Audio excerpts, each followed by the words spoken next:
sommes à Gouégoudou, ou si vous voulez Maware, parce que c'est ça son véritable nom. Nous sommes venus vous parler des Munda, un peuple de guerriers. Alors, moi je pense que la personne la plus indiquée pour vous éclairer sur le Munda, ça ne peut être que le Gon de Gouégoudou ou de Maware. Je vous y conduis, suivez-moi.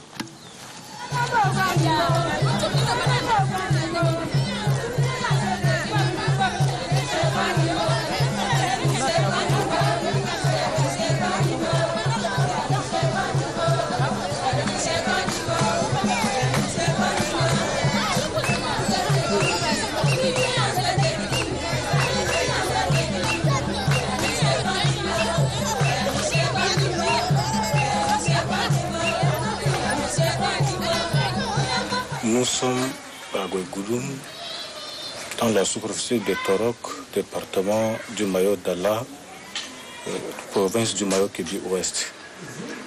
Le canton Gouégoudou doit ses origines vers les années 1657.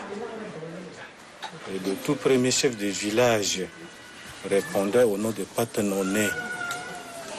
Patenoné a donné naissance à Gassala.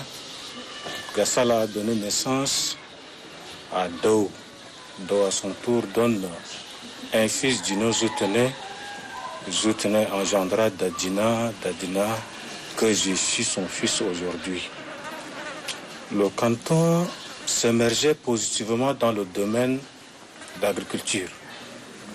Et le canton est connu partout dans la province du Mayo Kébi Ouest à cause de son travail de coton et parfois d'arachide.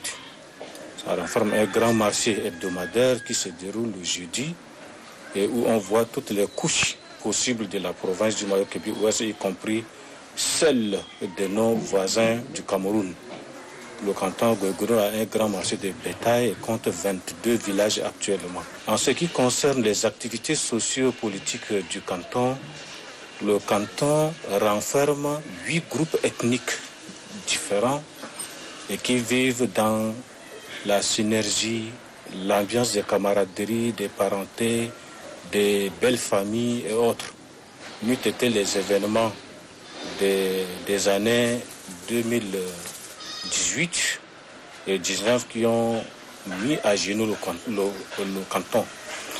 Je voudrais ainsi dire que nous avons une tradition bien organisée en tant que peuple mondan. Ce peuple vit autour des chefferies distinctes. Nous avons le chef de canton, nous avons les dignitaires traditionnels. Je voudrais parler des chefs de terre, des chefs de forêt ou encore d'autres, même de l'eau. Nous avons un chef qui a la charge de la supervision des eaux pendant les moments opportuns de pêche et autres. Mais il faut reconnaître que chaque moment, c'est-à-dire chaque année, au moment de la récolte, nous organisons des fêtes. Nous avons une première fête qui est plus rituelle. Elle est appelée Saint. Et cette fête marque la transition de la spiritualité au sens traditionnel avec nos ancêtres, des bonnes assises ou encore avec des relations voisins et voisins ou entre nous-mêmes des couches vivantes sur ce canton. Donc cette première fête dont nous fêtons, je venais de dire, est la période transitoire de la communication spirituelle entre nous et nos ancêtres. Nous avons travaillé dans les fermes pendant les saisons pluvieuses. Nous avons travaillé dans des difficultés possibles, parlant de l'eau, des inondations, des tonnerres, que les dieux de nos ancêtres nous ont sauvés, que nous marquons cette reconnaissance par le déroulement de cette fête qu'il faut reconnaître. Et cette fête, la signification ne s'arrête pas là seulement. Parce que les premières récoltes que nous récoltons, on ne peut pas du coup manger sans toutefois demander pardon à nos ancêtres, sans toutefois signifier à nos ancêtres ce qu'on a trouvé au fil de l'année pluvieuse que nous avons connue. dont nous faisons en termes d'un sacrifice. C'est pourquoi ça se passe en un seul jour. Pendant le déroulement, le matin, toute la population est dans le champ du chef de canton pour lui donner des coups de vin. Que ce soit dans le champ de coton, champ de maïs, pois de terre et autres, c'est-à-dire c'est la récolte en un mot. Et au retour, nous organisons des festins que nous mangeons par groupe de quartiers, par famille, village et autres. Vers les 16 heures, nous descendons devant la cour principale du chef de canton pour pratiquer les rites. Le chef de terre avec ses dignitaires font des rites et qui sera répondu par les coups de canon du chef de canton qui marque déjà l'alliance ou bien la spiritualité avec nos ancêtres. Et voilà qu'on termine cette première fête. Le même jour, nous procédons à la mise dans l'eau du nouveau mil pour marquer encore la seconde fête. Et l'intervalle entre la première fête et la seconde fête, disons en quelque sorte, est comme un couvre-feu. On ne doit pas crier. Tu ne dois pas couler un sang humain. Tu ne dois pas faire de bruit avec ta femme dans ton foyer. On est dans le respect et la communication permanente avec nos ancêtres de tel point que le jour de la seconde fête arrive. Et pendant cette seconde fête, toute la population se réunit avant le jour J, c'est-à-dire le jour où on devait crier. On se réunit sur la place publique, on fait élaborer nos lois. Nous devenons en quelque sorte le législateur des lois de notre canton. Tu as osé courir la femme d'autrui. Tu dois telle valeur, tel animal sur pied en guise de pardon et en guise d'amende que nous fixons entre nous-mêmes. Tu as osé grossir la fille d'autrui. Telle amende tu dois couler. Tu as osé violer le terrain d'autrui, y compris les lieux publics ou encore les lieux rituels. Nous faisons la fixation de ces lois-là afin d'amener une bonne cohabitation pacifique entre nous. Et là, si tu enfreins à ces règles, toi-même tu reconnais en toi que tu as droit de courir telle amende. Et là, il n'y a pas de discussion. C'est pourquoi le peuple Munda est soumis à cette loi de telle sorte qu'on parle de nous un peuple uni autour d'une valeur intrinsèque de la tradition. Et alors, ça ne s'arrête pas. Là, le jour où on doit crier, vous allez remarquer que toutes les personnes, le chef de canton a sa famille, qui fait esquisser un pas de danse en guise de marquer l'honneur au chef.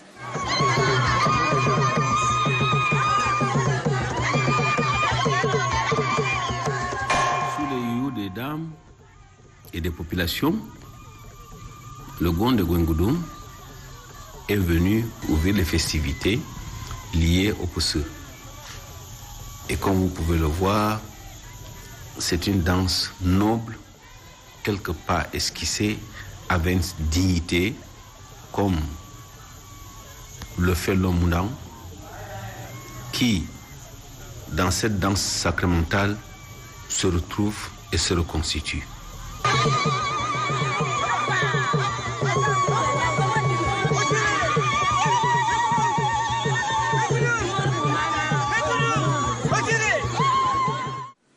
Et nous avons ses oncles maternels, ses oncles paternels, les notables, les chefs de village, les amis et autres, c'est la réjouissance. Et alors vous allez voir toutes les marques de danse traditionnelles Moundang qui vont se faire défiler.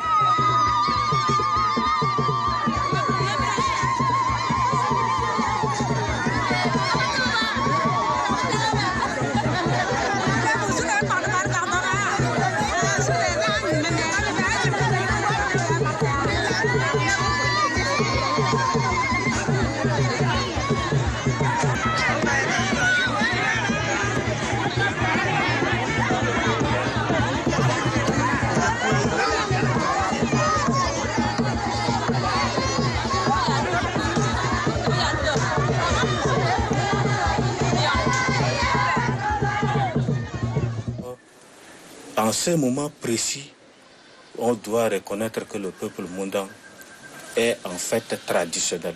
Parce que tout ce qui se passe entre dans l'étroite collaboration et l'étroite de la fête que nous voudrions adresser et montrer maintenant à notre peuple. Alors au second jour, je disais, c'est le jour de retrouvailles avec les amis, les parents, et c'est ce jour-là que le chef reçoit ses invités.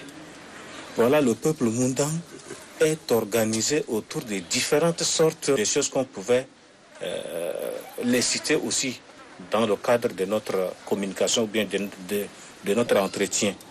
Vous allez passer chez un chef de famille Mundang, vous allez voir ce qu'on appelle le grenier traditionnel. Un grenier avec une entrée unique. L'entrée unique, si vous ne faites pas attention, si vous remarquez bien, ça a la forme d'un penny. Ça traduit quoi? Le secret, l'honneur, l'intimité d'un homme Mundang. Homme, je disais, homme de sexe masculin. Et alors, dans ces greniers, avant la finition de la construction, c'est-à-dire le dessus, le toit, nous faisons purifier avec le mil. Nous mélangeons la farine dans l'eau, nous faisons arroser au grenier, et cette marque d'arrosage, ça laisse, n'est-ce pas, une valeur liée, n'est-ce pas, à l'esprit d'un homme dont on pouvait traduire si on enfreint à ces règles ou bien si on ose violer ça, c'est comme si c'est des malédictions. Et le grenier, c'est lui qui doit le monter, c'est la première femme de la famille, sous l'autorisation du père de la famille. Et c'est là où l'homme Mundang met son secret. Mais ce n'est pas n'importe qui doit toucher sans l'autorisation du chef de la famille. Même si c'est la seconde femme, sans ordre de son mari, elle monte, elle va ramasser son compte. Et voilà, ce grenier que vous voyez dans chaque famille Mundang, reconnaissez que ça a sa valeur. Et cette valeur est connue depuis nos ancêtres et ça nous reste encore valable jusqu'au moment où nous sommes. Parlant du nom du canton, le canton, sur le papier, vous allez écouter Gouegoudum. Mais en réalité, c'est Mahuere. Mahuere qui prend le nom de la colline verte que vous constatez ici. Cette colline doit ses origines depuis nos grands-parents que j'ai cités, c'est-à-dire, je venais d'énumérer le nom de Gassala, le nom de Patanone. C'était des guerriers, un guerrier qui a vu son fils aussi devenir guerrier. Et ce sont ceux-là qui ont connu l'histoire du canton qui est devenu canton actuel.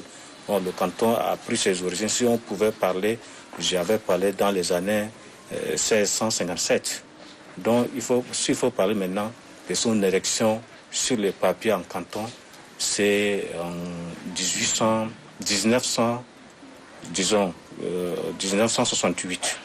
Donc, avec le chef de canton défunt, M. Dadina Zoutene, que je suis son fils.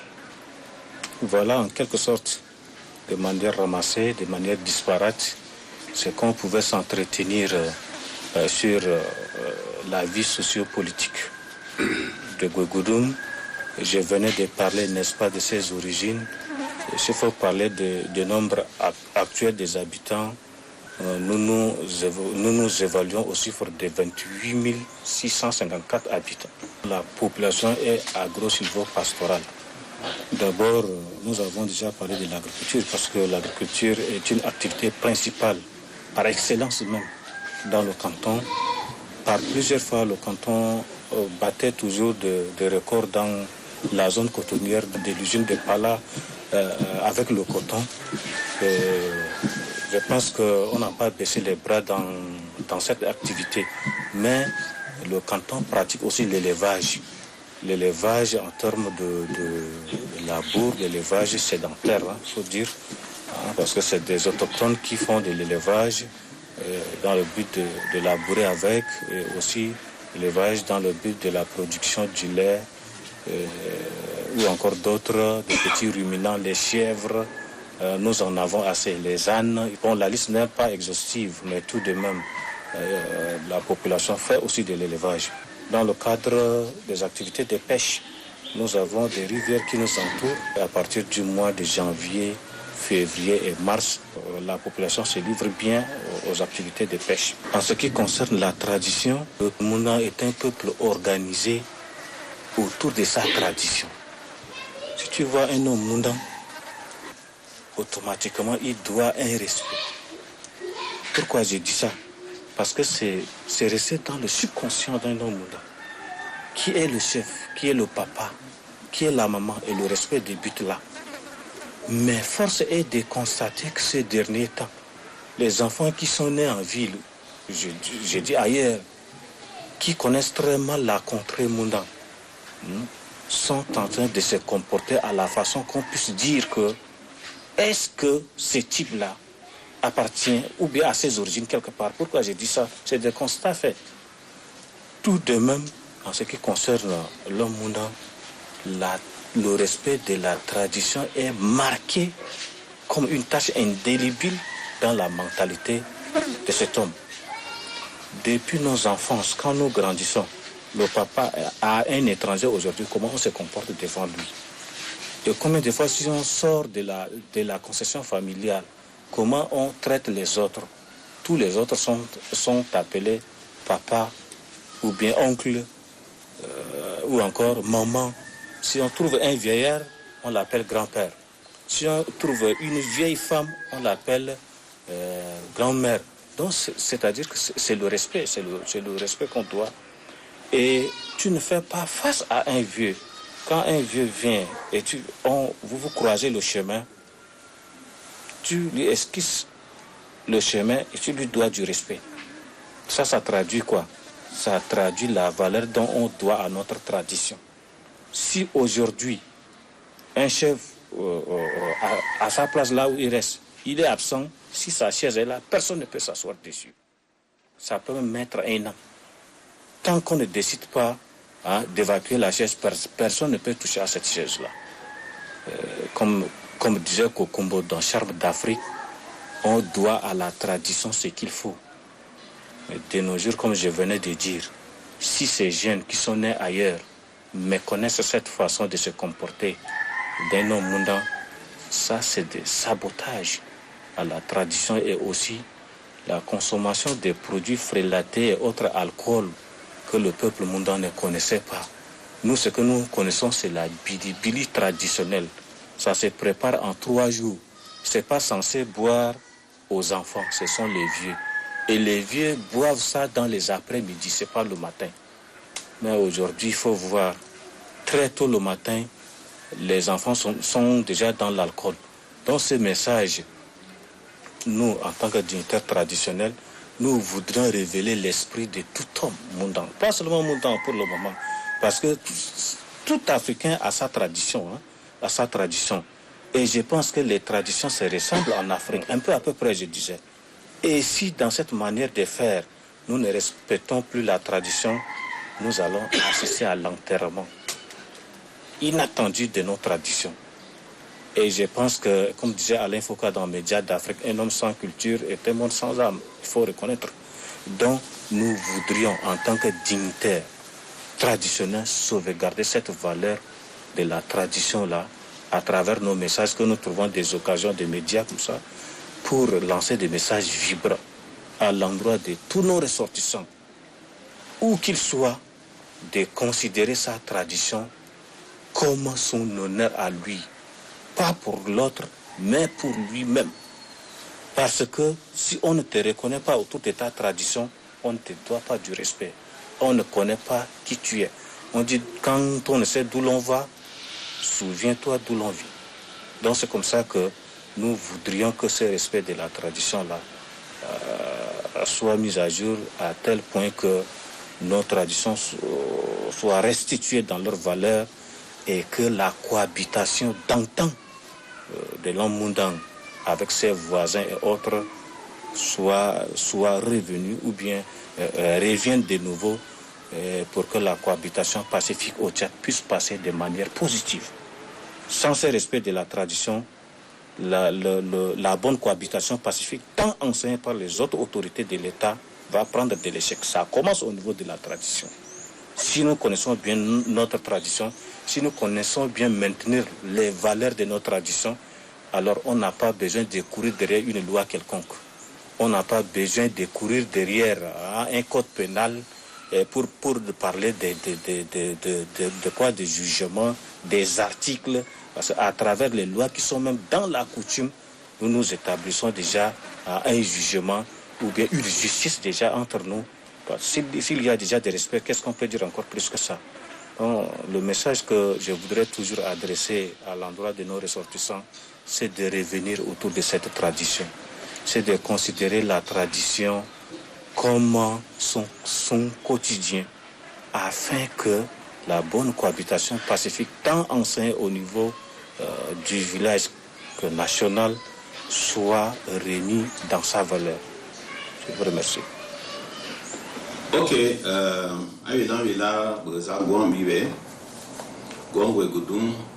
a parlé d'un certain nombre de choses. Il a parlé de la naissance de Gouégoudou, des activités qui y sont menées et de la vie de ces populations, des cérémonies aussi de Kandjotopou. Ça, c'est autant de choses que beaucoup de Moundans ne connaissent pas. On a fait ce travail exprès pour vous permettre de voir ce que nous avons. Ça, ce n'est qu'une petite partie de ce que nous avons. Alors, je suggère que tous nos frères qui sont dans la diaspora, ceux qui sont en N'Djamena, au Cameroun, au Nigeria, un peu partout dans le monde, il faut revenir vous ressourcer. C'est très important. Et puis sachez aussi que ce que nous voulons faire pour ce peuple millénaire, guerrier, qui est très proche de sa culture, est quelque chose qui interpelle tout le monde. J'ai tenu à dire cela parce que j'ai pensé que c'est très utile. C'est très utile d'aller vers ceux qui sont les dépositaires de notre culture, et c'est très utile aussi pour chacun d'entre nous de se réapproprier son patrimoine culturel. Ça, je ne vous dirai jamais assez. Merci.